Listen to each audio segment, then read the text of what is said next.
Hello guys, welcome to my Raigad log part 2। तर आपल्याला इथे सुंदर असा स्वर्ग बघायला भेटतोय। तर चला तर आता आपण पुढे जाऊया। इथे आपल्याला यूटर्न बघायला भेटतोय। तर यूटर्न म्हणजे पूर्वीच्या काळी लाकडी ओंडक्यांचा वापर केला जायचा आणि दरवाजे तोडले जायचे। त्यासाठी शिवाजी महाराजांनी ही युक्ती लढवली आणि असा दरवाजा इकडे बनवला।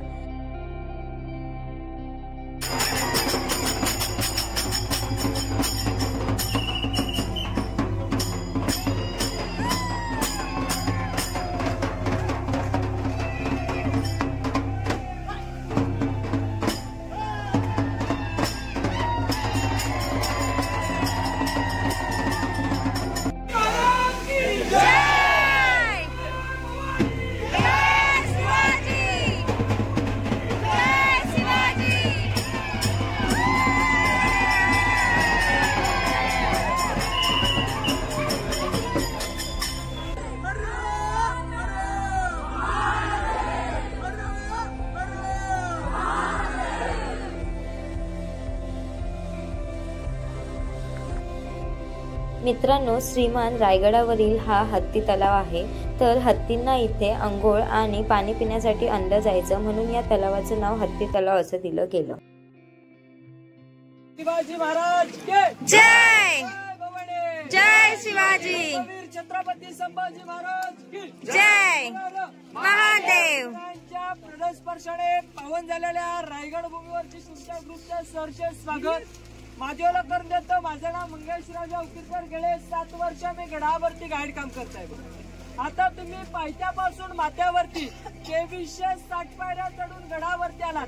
गडाची समोरची बाजू आहे, परंतु जे रोपे प्रकल्पाने अवघ्या 4 मिनिटांमध्ये जी लोक गडावरती येतात ती गडाची पाठीमागची बाजू बघा। परंतु जर रायगडाचा खरा इतिहास जाणून घ्यायचा म्हटला, रायगडाची एकदा तरी पायवारी केली पाहिजे बघा। जोपर्यंत डोक्यातल्या केसातला घाम हा पायाच्या नखापर्यंत जात नाही, तोपर्यंत रायगडाचा इतिहास हा पूर्णपणे समजला जात नाही। बेलात आणि बुलंद असा रायगड पाहायला भेटतो। पूर्णपणे 1200 एकरामध्ये वेढलेला रायगडाचा परिसर आहे। एक दिवस म्हटला खालना 16 किलोमीटरची प्रदक्षिण आहे, त्याच्यामध्ये आपला एक दिवस निघून जातो। आणि दुसरा दिवस म्हटला रायगडाचा हा वरचा परिसर 100 एकरामध्ये वेढलेला आहे बघा। पूर्वेला पहिला भवाडीचा कडा, पश्चिमेला हिरकणीचा बुरुज, दक्षिणेला काळकाईचा कलगा, उत्तरेला टकमक टोक, ह्या 4 टोकामध्ये वरचा परिसर हा 100 एकरामध्ये वेढलेला आहे। परंतु रायगड पाहायचा म्हटला बेळत आणि बुलंद असा रायगड पाहायला भेटतो बघा। या रायगडाला चारी बाजूने सह्याद्रीच्या पर्वतरांगेने वेढलेला, पण त्यातली सह्याद्रीची पर्वतरांग ही कुठली कनेक्ट किंवा जॉईंट पाहायला मिळत नाही। हा एकमेव असा डोंगर आहे, जसं काय कमळाच्या कळीपासून कमळाचं फुल उगम पावतो, तसं एका खडकापासून हा डोंगर उगम पावलेला आहे बघा। हा डोंगर म्हणता मूळ न होता रायरीचा डोंगर। हा रायरीचा डोंगर प्रामुख्याने जावळी खोऱ्यात बोलला जायचा। जावळी खोरा म्हटलं प्रतापगडाच्या पायथ्यापासून उत्तरेस कोकण दिवाय याच्या खाली जे भूभाग पाहायला भेटताला जावळी खोरं म्हटलं जातं बघा। हा जावळी खोऱ्यावरती नक्कीच एक मन रचले गेलेले आहे की अस्वलाच्या केसामध्ये ऊस ओढलेली सापडू शकते, परंतु या जावळी खोऱ्याच्या जंगलामध्ये 4 पायाचे 2 बालाडे द्यायचे हाती सोडलेले कधी सापडू शकत नव्हते बघा। एवढं भन्नाट जंगल पाहायला भेटायचं। हे जावळी खोरं म्हटलं चंद्रा मोऱ्याच्या ताब्यात होतं। चंद्रा मोरे म्हटलं एक मराठी माणूस होता, परंतु तो आदिलशाकडे चाकरी करायचा। चंद्रा मोऱ्यांना महाराजांनी एक राजगडावरनं प्रेमाने पत्र पाठवला की चंद्रा मोरे, आपण दोघे मराठी आहोत, दोघे मिळून एकत्र स्वराज्य निर्माण करू। परंतु चंद्रा मोरे उर्मिट व गर्विष्ठ, तो महाराजांना उलट पत्र पाठवतो, तुम्ही कसले राजे, केव्हा झाला तुम्ही राजे, खरे राजे तर जावळी खोऱ्याचे आम्हीच आहोत। याला जावळीचं जाळ गवळी, उद्याचा असेल आजाच्या, तुमच्यासाठी दारू गोळा तोफखाना सज्ज आहे। महाराजांनी 145 सरदार निवडले, जावळीच्या खोऱ्यात पाठवले। चंद्रराव मोऱ्यांचा धाकटा भाऊ हनुमंतराव मोरे हा प्रतापगडाच्या पायथ्याशी सूर्याजी काकड्यांच्या हस्ते मारला गेला। चंद्रराव मोऱ्याला वाटलं आता आपलाही वध होईल। हा रायरीच्या पायथ्याशी 15 मे 1656 ला शरण आला बघा। शरण आलेल्या व्यक्तीला काय महाराज मरण देत नव्हते बघा। महाराजांनी रायरीला पाहिलं, रायरीनं महाराजांना पाहिलं। रायरीला पाहताच महाराजांच्या तोंडून काय उद्गार वाक्य बाहेर पडले। उद्गार वाक्य असेल की राजा खासा जावडी पाहता गडा बहुत चकोट, चौतर पहा गडाचे कडे तासिल्याप्रमाणे गाव दीडगा उंच, पर्जन्य काळी कड्यावरती गवत नाही उगवत, दोंडा तासी बेकच दौलत बाद गड 10 गुण उंच, ऐसे देखून महाराज संस्कृत झाले आणि बोलले तख्तास जागा तो आजगड खरा करावा. तख्त म्हणजे राजधानी बघा. राजधानीसाठी या गडाची निवड केली. महाराजांची पहिली राजधानी पुण्यामध्ये राजगड, दुसरी राजधानी आपण पाहतो प्रत्यक्षात रायगड बघा. रायगडाच्या हाईट म्हटलं समुद्र सपाटीपासून 2851 फूट. जिथे आपण गाडी पार्किंग करतो तिथून या गडाची हाईट आपल्याला 1375 फूट पाहण्यासाठी भेटते बघा. आता आपण ही गडाची समोरची बाजू पाहिली. तुम्हाला येताना रस्त्यामध्ये 6 पॉइंट लागले, परंतु त्याची काय कल्पना नसेल. फक्त पॉइंट म्हटलं तर तुम्हाला महादरवाजा पाहायला भेटला असेल बघा. हे असे रस्त्यामध्ये 6 पॉइंट आहेत. जिथून चालायला सुरुवात केली हा चित्ता दरवाजा बघा. चित्ता दरवाजा म्हटला शिवकालीन पायी मार्ग. त्याच्याच खालच्या साईडला नाणे दरवाजा पाहायला भेटतो. नाणे म्हटला लहान आणि महा म्हटला तर मोठा दरवाजा. जे शिवकालीन महाराजांची पालखी मिरवणूक जे गडावरती यायची ना ती नाणे दरवाजाने यायची बघा. आणि गडाच्या मध्यभागी आल्यावरती आपल्याला मोठा दरवाजा पाहायला भेटतो, तो म्हणजे गडाचा मेन गेट महादरवाजा बघा. याची रचना तुम्हाला पाहायला भेटली असेल. रचना कशी आहे? गोमुखी सारखी रचना. गोमुखी सारखी रचना का देण्यात आले? आजूबाजूने याला सह्याद्रीच्या पर्वतरांगेने वेढलेल्या. या सह्याद्रीवरनं कधी दरवाजा तोडण्यास हल्ला होऊ शकतो, तर तो भिंतीवरती आदलावा. भिंतीवरती आदलला तर आतमध्ये दरवाजा सुखरूप राहू शकतो ना, म्हणून याची रचना गोमुखी सारखी पाहायला भेटते. त्याच्यामध्ये पण कारण आहेत बघा. पायऱ्यांची रचना पाहायला भेटली असेल उंचीने. पूर्वी पणक्याचा किंवा हत्तींचा देखील वापर केला जायचा, परंतु जर 2 पायाच्या माणसाला पायथ्यापासून माथ्यावरती येणं शक्य नसेल तर हत्ती येणं शक्य होतं का? नव्हतं. त्या पायऱ्यांची रचना पाहिली तरी महाराज शाबित होते बघा. दरवाजावरती देखील भाले पाहायला भेटले असतील. हत्तीने दरवाजावरती टक्कर मारली, ते भाले त्याच्या डोक्यामध्ये रुतले पाहिजे. तो रक्त बांबूल झाला पाहिजे, वैतागून परतीच्या मार्गास निघून गेला पाहिजे. आणि त्यातून शत्रूला आपल्या दरवाजावरती बोलून मारायचं कसं याची देखील रचना पाहायला भेटते. त्याच्यावरती वरच्या बाजूला आपल्याला छोटे छोटे खाचे पाहायला भेटतात बघा. यातून उकळलेलं पाणी किंवा तिखटाचं पाणी सोडण्यात यायचं. तिखटाचं पाणी डोल्यात गेलं तर डोले तिथे चोलत बसू शकतो, मग तिथल्या तिथे मारलं जायचं. कारण जर तो खाली गेला तर तो जास्तीत जास्त शत्रू आपल्याला मारण्यासाठी वरती घेऊन येऊ शकतो, म्हणून त्याला दरवाजावरती बोलून तिथल्या तिथे मारलं जायचं. आणि आता आपण रायगडावरती पूर्णपणे चढून आलो. इथे तलाव पाहायला भेटतं. तलावाला इतिहासामध्ये हत्ती तलाव म्हटलं जातं बघा. हत्ती तलाव म्हटलं, परंतु आता आपण 2 पायाचे माणसं पायथ्यापासून माथ्यावरती आलो. आपली दमचक झाली. मग पूर्वी 4 पायाचे हत्ती गडावरती आले कसे तुमच्यापैकी कुणाला माहितीये का? लहान पिल्ला असताना पालखीमध्ये बसवली, गडावरती आणली, त्यांचं पालन पोषण गडावरती केलं बघा. गड बांधण्यासाठी किती वर्ष लागले? 14 वर्ष. 14 वर्षामध्ये गडावरती बांधलं काय?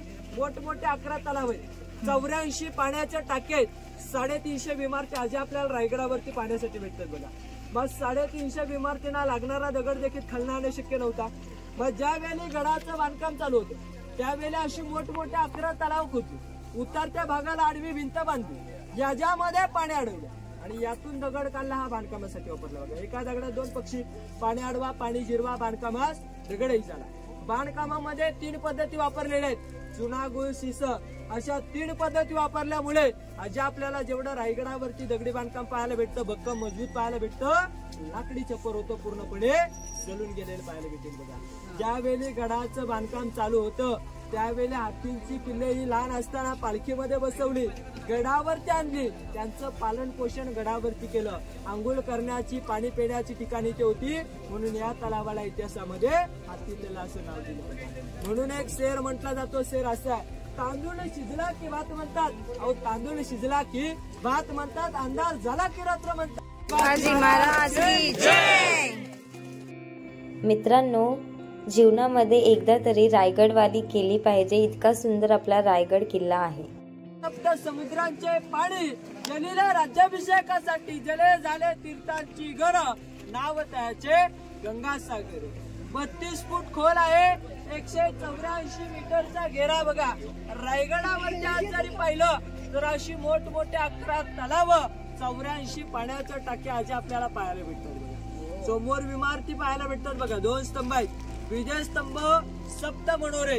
हे पूर्वी एकावरती एक असे 7 मजले होते बघा.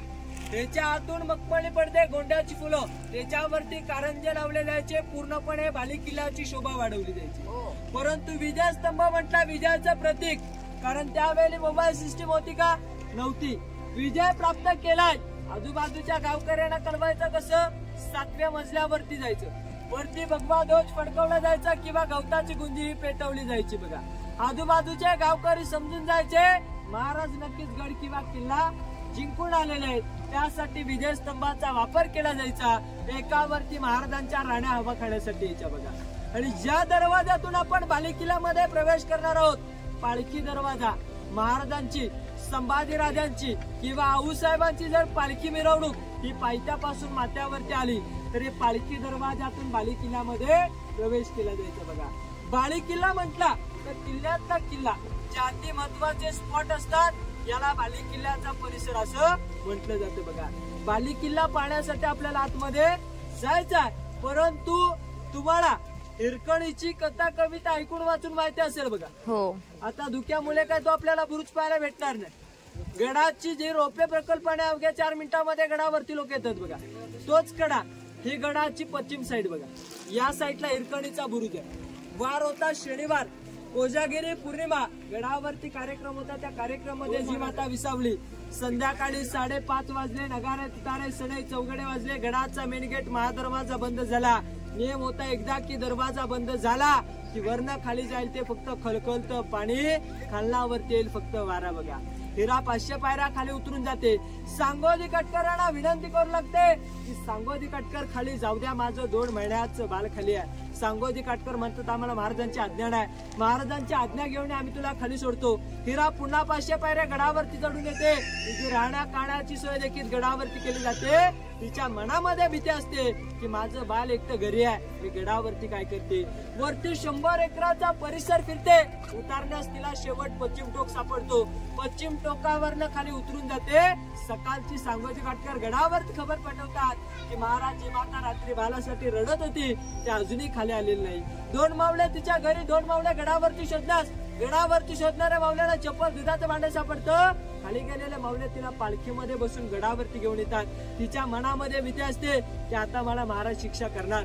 हिरा राजदरबारात येते. राजदरबारात येताच महाराजांना म्हणते महाराज काय शिक्षा करायचे मला करा, माझ्या बालाला करू नका. हिराला महाराज म्हणतात आम्ही तुला शिक्षा करणार नाही, परंतु ज्या वेळी तू रात्री उतरून गेलीस ती जागा फक्त आम्हाला तिथे जाऊन दाखव. हिरा पश्चिम टोकापर्यंत घेऊन जाते. महाराज या ठिकाणी मी खाली उतरून गेलो. तू रात्रीच्या वेळी गेलीस, त्यावेळी तर अंधार होता, आता दिवस, आता आमच्या नजरेसमोर जाऊन दाखव. नाही महाराज, त्यावेळी फक्त माझ्या डोळ्यासमोर माझं बाल होतं, आता खाली मला दरी दिसते. तिला सिंहासनापाशी आणून निरोधींच्या हस्ते साडी चोळी देऊन तिचा सत्कार केला. त्या मातेच्या बालाला महाराज नक्कीच म्हटले असतील की वा वादरा वा, याच आईचं दूध पी, लवकर मोठं आमच्या स्वराज्यात सामील हो. त्याचं नाव देखील झुंजाराव म्हणून ठेवलं बघा.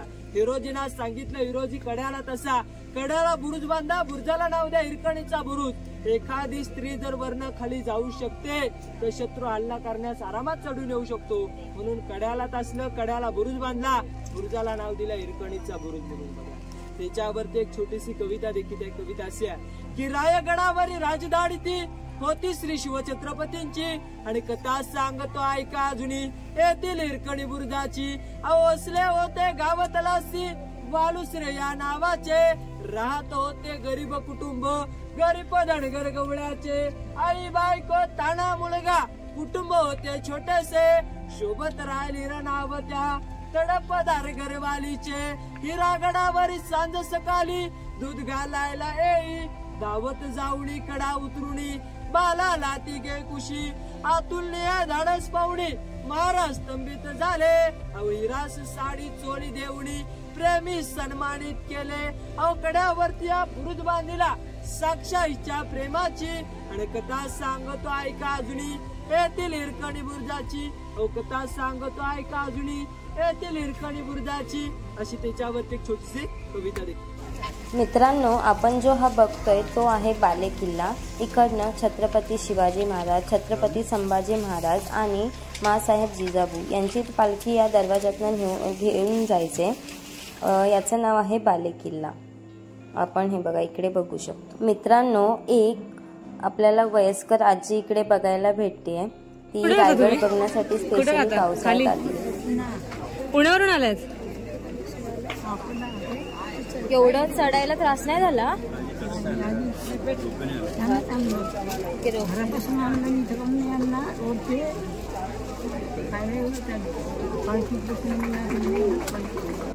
मित्रांनो, आता आपण जिथे उभे आहोत ते आहे राणीवासा, म्हणजेच इथे छत्रपती शिवाजी महाराजांच्या पत्नी निवास करत होत्या, त्यांचे इथे महाल होते। तर इथे फक्त आपल्याला 6 महाल बघायला भेटतात। तर तुम्ही विचार करत असाल की फक्त 6 महाल कसे? छत्रपती शिवाजी महाराजांना तर 8 पत्नी होत्या। तर त्याचं कारण असं की ज्या सईबाई होत्या त्यांचं निधन हे राजगडावरच झालं आणि पुतळाबाई ह्या माँसाहेब जिजाऊंच्या सेवेसाठी पाचाड या गावात निवास करत होत्या आणि बाकीच्या 6 राण्या इकडे राहत होत्या। तर त्या 6 राण्यांची नावं म्हणजे सोयराबाई, सकवारबाई, लक्ष्मीबाई, काशीबाई, गुणवंताबाई आणि सगुणाबाई। आणि आता आपण बघूया की इकडचं महालाचं हे कसं रूप कसं आहे। तर ही आपल्याला जी दिसते ती विंडो आहे, त्याच्याच दुसऱ्या साईडला आपल्याला वॉशरूम बघायला भेटतात। अशी प्रकारची पूर्वीच्या काळातली महालांची रचना असायची।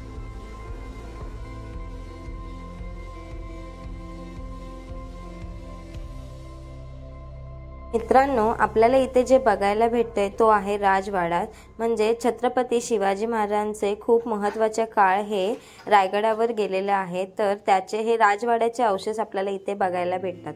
तर 3 एप्रिल 1680 रोजी छत्रपती शिवाजी महाराज यांचं निधन झालं आणि ते आपल्या रयतेला सोडून निघून गेले। तर त्यांचं हे अवशेष आपल्याला राजवाड्याचे इकडे आता आपल्याला बघायला भेटतं। संडे असल्यामुळे आता आपण इकडे गर्दी बघू शकतो की खूप जास्त प्रमाणात इकडे गर्दी आहे। तर तुम्हाला जर यायचं असेल आणि एक्सप्लोर करायचं असेल तर संडे सोडून कधी पण या, संडेला खूप जास्त रश असतो।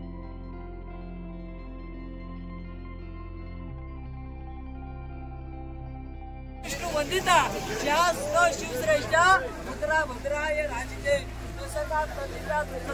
एक वाढत्या पोरीप्रमाणे वाढत जातं, तसे शहाजी राजांचे पुत्र शिवाजी महाराज यांचं वाढतं स्वराज्य प्रतिभेच्या चंद्रांच्या पोरीप्रमाणे वाढत जावं म्हणून त्याचा उल्लेख केला जातो।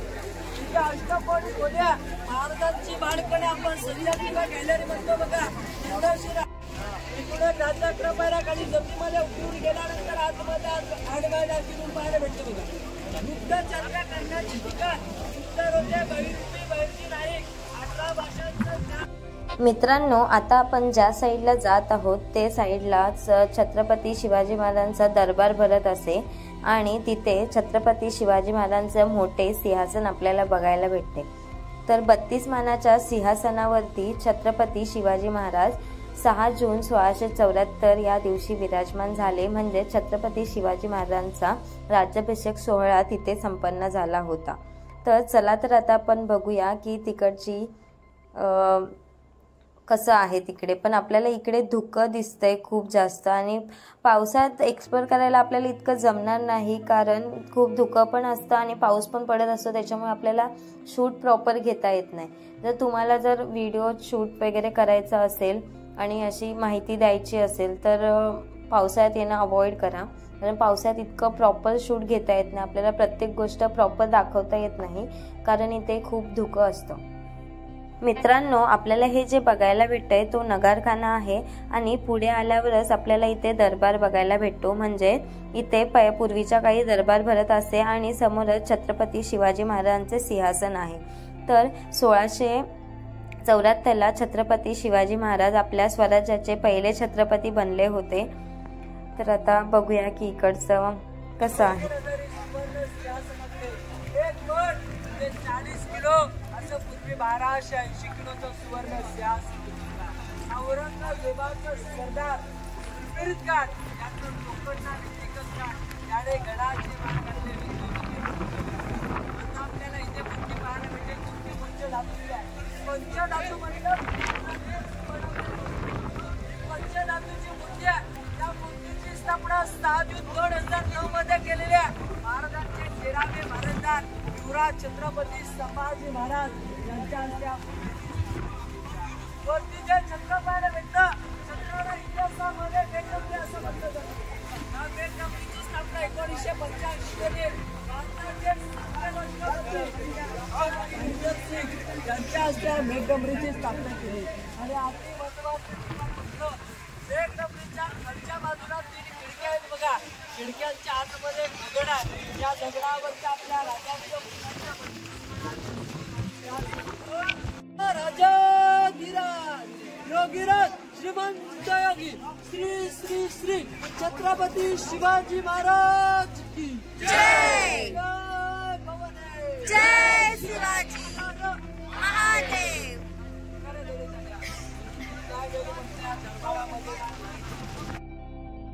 मित्रांनो, हे जे बघायला भेटतंय ते नगारखाना आहे। पूर्वीच्या काही सनई चौघडे आणि नगारे वाजवले जायचे याच्यावर, त्यामुळे याचं नाव नगारखाना असं ठेवलं गेलं। आणि आपण याची रचना बघू शकतो तर ती आपल्याला गेटवे ऑफ इंडिया सारखी दिसते। पण पहिला महाराजांनी इथे नगारखाना बांधला आणि त्याच्यानंतर इंग्रजांनी सेम गेटवे ऑफ इंडियाची रचना इथे केली। गड बांधला त्यांच्या नावाची पाटी आणि वाघ्या कुत्र्याचं स्मारक, असे 4 पॉइंट पुढे आहेत। त्याची माहिती मी इथून देणार आहे। दर्शनासाठी फक्त त्या ठिकाणी तुम्हाला जायचे।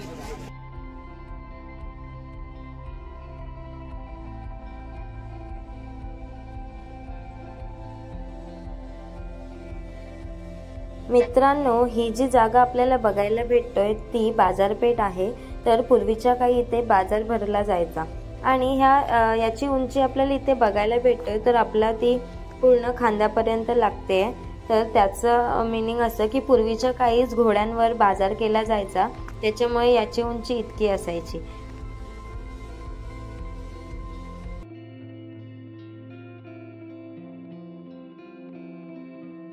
इथे आपल्याला पूर्वीच्या काळीचे रायगडावरील अवशेष फक्त बघायला भेटतायत, तर आपण इथे बघू शकतो। मित्रांनो, याची रचना तुम्हाला दिसते का कशा प्रकारे केलेली आहे आणि हे काय आहे? तर ते आपल्याला दिसते मस्जिदीसारखं, पण ते आहे जगन्नाथ टेम्पल। तर शिवाजी महाराजांनी पूर्वीच्या काळी युक्ती लढवून याची रचना मस्जिद सारखी केली, जेणेकरून इंग्रजांनी जर खाली लक्ष गेलं, इंग्रजांनी जर बघितलं तर त्यांना असं वाटावं की हे आपलंच मंदिर आहे। त्यामुळे याची रचना त्यांनी युक्ती लढवून मस्जिद सारखी केली गेली। तर आपल्याला आतमध्ये महादेवांची शिवलिंग आपल्याला इथे बघायला भेटते आणि हे खूप सुंदर असं मंदिर आहे।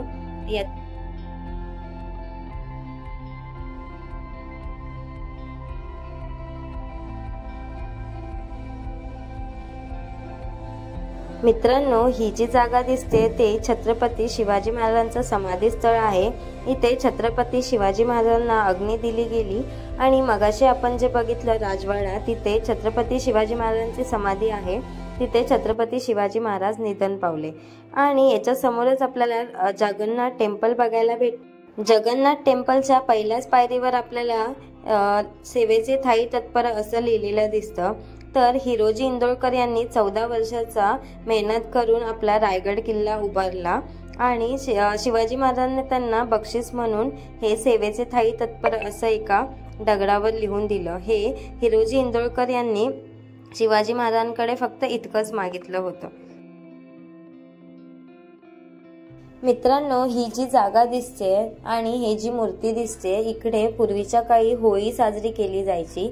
तर पूर्वीच्या काळी इकडे खेळ खेळला जायचा, तो म्हणजे छत्रपती शिवाजी महाराज होळीमध्ये नारळ टाकायचे आणि जो कोण मावळा पेटत्या होळीतून नारळ काढेल त्याला छत्रपती शिवाजी महाराज हे 1.25 किलो सोन्याचं कडं बक्षीस करायचे।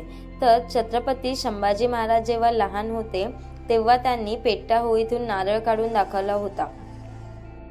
आणि अशा प्रकारे आमचा रायगडावरील प्रवास संपला आणि आम्ही घरी जाण्यास निघालो।